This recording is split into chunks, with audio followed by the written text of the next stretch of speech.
오늘 우리에게 주시는 하나님의 말씀은 신명기 5장 22절에서 33절 말씀입니다. 신명기 5장 22절에서 33절까지의 말씀입니다. 제가 하나님의 말씀을 받들어 봉독하겠습니다. 여호와께서 이 모든 말씀을 산 위, 불 가운데, 구름 가운데, 흑암 가운데에서 큰 음성으로 너희 총회에게 이르신 후에 더 말씀하지 아니하시고 그것을 두 돌판에 써서 내게 주셨느니라. 산이 불에 타며 캄캄한 가운데서 나오는 그 소리를 너희가 듣고 너희 지파의 수령과 장로들이 내게 나와 말하되 우리 하나님 여호와께서 그의 영광과 위엄을 우리에게 보이심에 불 가운데서 나오는 음성을 우리가 들었고 하나님이 사람과 말씀하시되 그 사람이 생존하는 것을 오늘 우리가 보았나이다. 이제 우리가 죽을 까닭이 무엇이니까? 이 큰 불이 우리를 삼킬 것이요. 만일 우리가 우리 하나님 여호와의 음성을 다시 들으면 죽을 것이라. 육신을 가진 자로서 우리처럼 살아계시는 하나님의 음성이 불 가운데서 바람을 듣고 생존한 자가 누구이니까? 당신은 가까이 나아가서 우리 하나님 여호와께서 하시는 말씀을 다 듣고 우리 하나님 여호와께서 당신에게 이르시는 것을 다 우리에게 전하소서. 우리가 듣고 행하겠나이다 하였느니라. 여호와께서 너희가 내게 말할 때에 너희가 말하는 소리를 들으신지라. 여호와께서 내게 이르시되 이 백성이 내게 말하는 그 말소리를 내가 들은즉 그 말이 다 옳도다. 다만 그들이 항상 이 같은 마음을 품어 나를 경외하며 내 모든 명령을 지켜서 그들과 그 자손이 영원히 복받기를 원하노라. 가서 그들에게 각기 장막으로 돌아가라 이르고 너는 여기 내 곁에 서 있으라. 내가 모든 명령과 규례와 법도를 내게 이르리니 너는 그것을 그들에게 가르쳐서 내가 그들에게 기업으로 주는 땅에서 그들에게 이것을 행하게 하라 하셨나니 그런즉 너희 하나님 여호와께서 너희에게 명령하신 대로 너희는 삼가 행하며 좌로나 우로나 치우치지 말고 너희의 하나님 여호와께서 너희에게 명령하신 모든 도를 행하라. 그리하면 너희가 살 것이요 복이 너희에게 있을 것이며 너희가 차지한 땅에서 너희의 날이 길리라. 아멘. 오늘은 신명기 5장 22절에서 33절의 말씀을 가지고 이 시간 함께 은혜를 나누고자 합니다. 신명기 5장은 출애굽기 1세대들이 시내산에서 십계명이라는 하나님의 계명을 받은 사건과 말씀을 받은 이후 백성들의 반응의 모습을 그리고 있습니다. 오늘 성경을 통해서 알 수 있듯이 당시 시내산에서 하나님께서 두 돌판에 십계명을 주셨을 때 그것을 모세만 들은 것이 아니라 모든 이스라엘 백성이 그 음성을 들었습니다. 오늘 22절과 23절을 보시면 여호와께서 이 모든 말씀을 산 위 불 가운데 구름 가운데 흑암 가운데에서 큰 음성으로 너희 총회에게 이르신 후에 더 말씀하지 아니하시고 그것을 두 돌판에 써서 내게 주셨느니라. 산이 불에 타며 캄캄한 가운데서 나오는 그 소리를 너희가 듣고 이스라엘 모든 백성들이 자신의 귀로 하나님의 음성을 들었다는 겁니다. 당시의 상황을 출애굽기 20장도 그려주고 있는데 하나님의 목소리가 들리고 우레, 번개, 나팔 소리가 울려 퍼지는 듯한 그 모습에 모든 이스라엘 백성들이 두려워서 서서 떠는 모습을 묘사하고 있습니다. 또 뒤에 보니까 너희 지파의 수령과 장로들이 내게 나와 이제 너무 두려운 나머지 각 지파의 대표들이 모세에게 나왔다는 겁니다. 오늘 22절에 이스라엘 백성을 성경은 총회라고 부릅니다.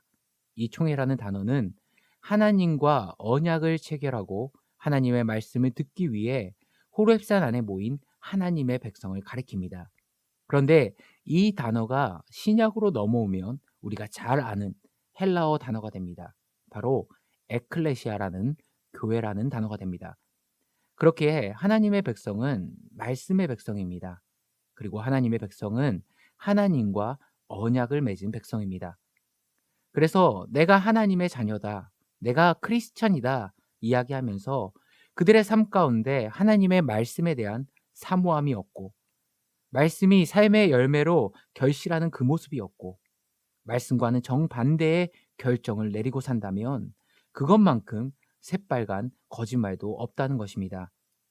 오늘 십계명이라는 이 하나님의 말씀을 받고 이 말씀이라는 언약 앞에 선 이스라엘 백성들의 그 반응하는 모습을 통해 우리는 하나님 말씀 앞에 어떤 모습으로 서 있는가, 우리 자신을 돌아보는 시간 되기를 소망합니다. 핵심은 이겁니다. 말씀 앞에 두렵고 떨림이라는 경외함으로 설 줄 알아야 된다는 겁니다. 앞서 언급했듯이 이스라엘 백성에게 이 하나님의 음성이라는 말씀이 울려 퍼졌을 때 그들의 첫 번째 반응은 두렵고 떨림이었습니다.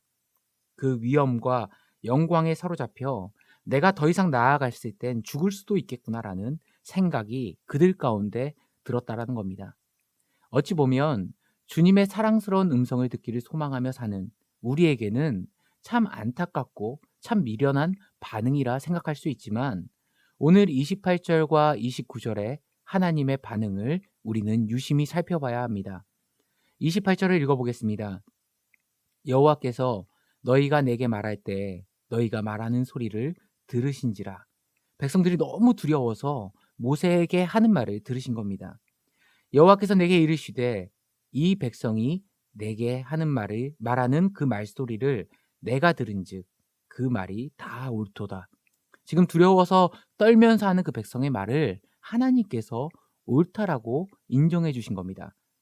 그런데 우리가 여기까지 읽으면 그들이 두려워서 떠는 모습에 그들의 행동이 옳다고 말씀하신 걸로 착각할 수 있습니다. 하지만 지금 하나님께서는 말씀 앞에서 두려워 피하고자 하는 그들의 행동을 칭찬하신 게 아닙니다. 그 근거가 29절에 나오죠.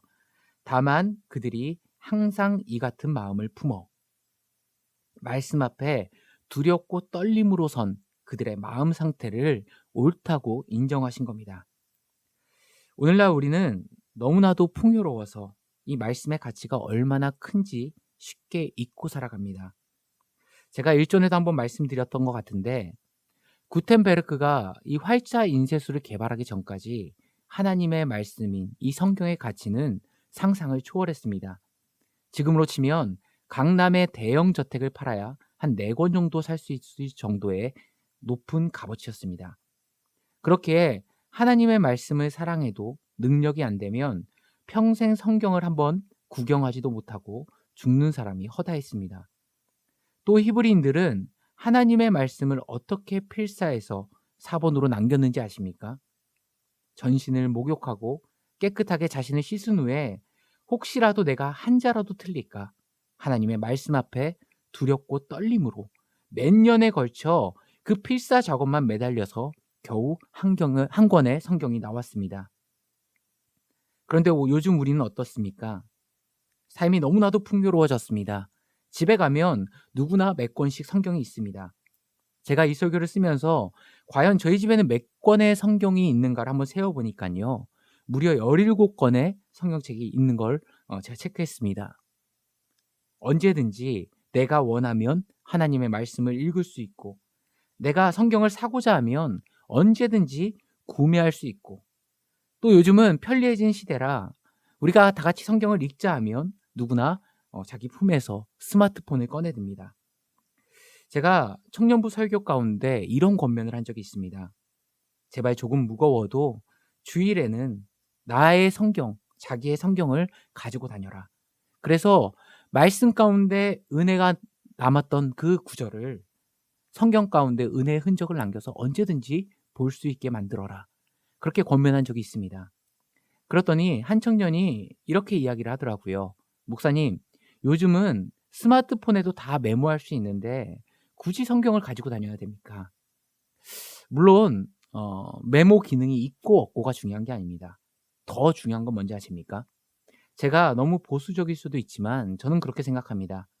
우리가 무언가를 대할 때 그 대하는 자세가 그 사람의 마음을 반영한다고 생각합니다. 과거 유대인들과 같이 목욕을 하고 하나님 말씀 앞에 자복해서 그 말씀을 받는 것까지는 아니더라도 스마트폰으로 넘겨보지 말고 내 사랑하는 하나님의 말씀을 품고 올 줄 아는 그 정도의 무게감은 있어야 된다고 생각합니다. 사실 우리가 솔직하게 냉정하게 이야기해보면 우리가 주일에 성경 대신 이 스마트폰을 들고 오는 이유가 뭡니까? 무거워서죠. 내 가방에 많은 부피를 차지해서죠. 들고 다니기 불편하고 귀찮아서 아닙니까? 좋게 말해 편리함이지 마치 하나님의 말씀이 어느샌가 가방을 많이 차지하는 짐과 같이 여기는 것과 무엇이 다릅니까? 우리는 너무나도 풍요로워져서 너무나도 편리해져서 오히려 하나님의 말씀 앞에 두렵고 떨림이라는 그 경외함마저도 다 사라져버렸습니다. 그러니까 말 그대로 풍요 속의 빈곤입니다. 말씀의 풍요 시대 속에서 살아가지만 말씀의 능력은 빈곤한 모습으로 살아갑니다. 저는 하나님의 백성이라면 적어도 하나님께서 우리에게 주신 이 성경이라는 그 하나님의 말씀을 소중하게 품고 아끼는 모습이 우리 가운데 있어야 된다고 생각합니다. 그래서 요즘 디지털하지만 너무 디지털 좋아할 필요 없는 것 같습니다. 오히려 신앙적인 요소에 있어서는 아날로그적인 것이 훨씬 더 우리 신앙에 유익할 때가 많이 있습니다. 편리해지고 풍성해지면 풍성해질수록 더 두렵과 떨림으로 하나님의 말씀 앞에 설 줄 아는 게 참된 하나님의 백성들의 자세라고 생각합니다. 그렇다면 왜 이런 마음가짐이 우리에겐 중요한지 아십니까? 그것이 29절에 나옵니다. 다만 그들이 항상 이 같은 마음을 품어 나를 경외하며, 그러니까 하나님의 말씀 앞에 지금 보여준 이 두렵고 떨림이라는 마음을 가지면 어떻게 된다고 그 다음에 말씀하십니까? 내 모든 명령을 지켜서. 우리가 하나님의 말씀대로 살지 못하는 이유가 뭔지 아십니까? 말씀 앞에 대한 두려움이 없습니다. 말씀 앞에 대해서 떨림을 잃어버렸습니다. 그래서 마치 하나님의 말씀을 좋은 겉면을 듣는 교양 과목처럼 여겨버립니다. 이제는 말씀 앞에서 자복하며 겸손히 엎드리는 모습이 아니라 내가 철저하게 교만한 모습으로 말씀을 평가하기 시작합니다. 오늘 설교는 좋았다. 오늘 설교는 별로였다. 무슨 예화는 어땠다. 말씀 앞에서 우리의 목이 굳어져 버린 그 모습으로 살아갑니다. 쉬운 예로 불효자의 특징이 뭔지 아십니까? 부모의 말은 안 듣습니다. 부모가 원하는 대로 살지 않습니다. 그 뿌리는 뭐에 있죠? 부모의 말을 너무나도 가볍게 여깁니다. 그러니까 하는 모든 행실이 부모의 마음을 다치게 하는 불효자의 길을 걷게 됩니다. 만약 반대로 회사의 생계를 좌지우지할 수 있는 그 사장님이 혹은 나의 학점을 결정권을 쥐고 있는 교수님이 나에게 무슨 말을 했다라면 우리는 어떻게 반응하죠? 다른 거 다 제쳐두고 그것을 해내기 위해 고군분투합니다. 왜죠? 그 말 한마디가 내게는 너무나도 무겁고 나에게는 직접적인 영향을 주기 때문에 그렇습니다. 지금 무엇을 말하는지 아시겠죠? 지금 하나님의 말씀은 대하는 자세가 우리는 바로 서야 됩니다. 그 자세가 바로 세워질 때 말씀대로 살아내는 능력이 우리 삶 가운데 나타나는 겁니다. 사랑하는 성도님들, 하나님의 말씀 앞에서 지금 어떤 모습으로 서 계십니까? 정말 두렵고 떨림으로 성경 한 장 한 장을 넘기고 계십니까? 아니면 내가 철저하게 말씀의 판단자가 되어서 그 말씀의 소중한 가치도 잊어버리고 망각한 채 살아가고 계십니까? 오늘 말씀을 정리하도록 하겠습니다. 우리는 연약해서 늘 말씀대로 살지 못해 낙심하고 좌절합니다. 내가 늘 부족하다고 고백하고 늘 넘어진다고 고백합니다. 그렇다면 과연 내가 하나님의 말씀을 지금 얼마나 두렵고 떨림이라는 이 경외함을 가지고 대하고 있는지 말씀 앞에서 우리의 마음가짐과 자세를 점검할 때입니다. 이 한 주간 살아가실 때 하나님의 말씀, 그 말씀이 담긴 성경을 생명같이 여기시고 사랑하시기 바랍니다. 한 구절의 말씀이라도 두렵고 떨림으로 자복하며 받으시기 바랍니다. 우리가 말씀 앞에 그런 모습과 자세로 섰을 때 그 말씀을 생명같이 지켜낼 수 있는 이 보배로운 진리를 붙드시고 이 한 주간 말씀의 백성으로 하나님 앞에서 아름다운 열매를 거두며 살아가시는 사랑하는 성도님 되시길 간절히 소망합니다. 함께 기도하시겠습니다. 참 좋으신 하나님 아버지, 코로나19로 우리가 주의 몸된 성전에 모여 함께 예배하지는 못하지만 각자의 처소에서 이 새벽을 깨우며 주님의 말씀을 듣게 하시니 감사를 드립니다. 오늘 본문의 말씀처럼 주님의 말씀 앞에 두렵고 떨림으로 서게 하시고 그 마음가짐을 가지고 주의 말씀을 생명처럼 여기며 한 절의 말씀이라도 나의 삶의 열매로 맺기 위해 열심을 다하는 우리의 모습이 되게 하여 주옵소서.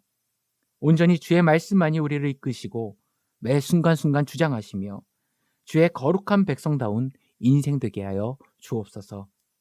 특별히 주님의 부활의 감격을 잊어버리고 살아가는 것이 아니라 나의 일상의 삶 속에서 부활의 기쁨이 날마다 경험되어지고 증거되어지게 하시고 매일매일 살아가는 삶의 모습을 통해 주님을 닮아감이 늘어나게 하여 주옵소서. 아울러 코로나19로 어려움을 겪고 있는 이 나라 이민족을 불쌍히 여겨주시고 주의 권능의 손으로 이 모든 상황을 잠잠케 하시사 속히 안정되고 예배가 회복될 수 있도록 주여 역사하여 주옵소서. 이 모든 말씀 우리 주 예수 그리스도의 이름으로 기도드리옵나이다. 아멘.